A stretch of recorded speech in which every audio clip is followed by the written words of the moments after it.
there was a rich merchant who had 4 wives. He loved the 4th wife the most, and adorned her with rich robes and treated her to delicacies. He took great care of her and gave her nothing but the best. He also loved the 3rd wife very much. He's very proud of her and always wanted to show off her to his friends.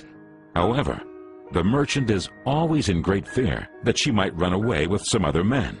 He too loved his 2nd wife. She is a very considerate person, always patient, and in fact is the merchant's confidant. Whenever the merchant faced some problems, he always turned to his 2nd wife, and she would always help him out and tide him through difficult times. Now the merchant's 1st wife is a very loyal partner and has made great contributions in maintaining his wealth and business as well as taking care of the household. However, the merchant did not love the 1st wife, and although she loved him deeply, he hardly took notice of her. One day, the merchant fell ill. Before long, he knew that he was going to die soon.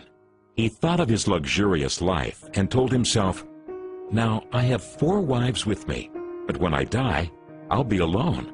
How lonely I'll be." Thus, he asked the 4th wife, "I love you most, endowed you with the finest clothing and showered great care over you. Now that I'm dying, will you follow me and keep me company?" "No way," replied the 4th wife, and she walked away without another word. The answer cut like a sharp knife right into the merchant's heart. The sad merchant then asked the 3rd wife, "I have loved you so much for all of my life. Now that I'm dying, will you follow me and keep me company?" "No," replied the 3rd wife. "Life is so good over here. I'm going to remarry when you die." The merchant's heart sank and turned cold. He then asked the 2nd wife, "I always turn to you for help, and you've always helped me out. Now I need your help again. When I die, will you follow me and keep me company?"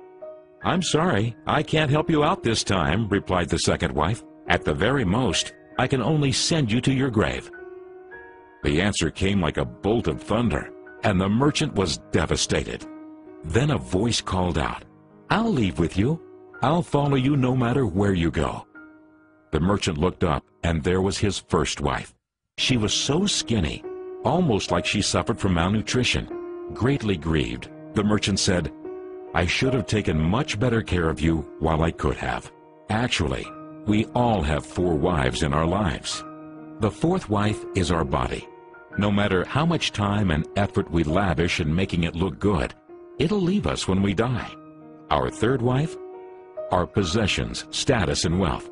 When we die, they all go to others. The 2nd wife is our family and friends. No matter how close they had been there for us when we're alive, the furthest they can stay by us is up to the grave.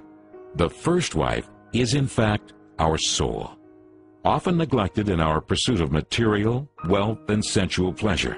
Guess what? It is actually the only thing that follows us wherever we go.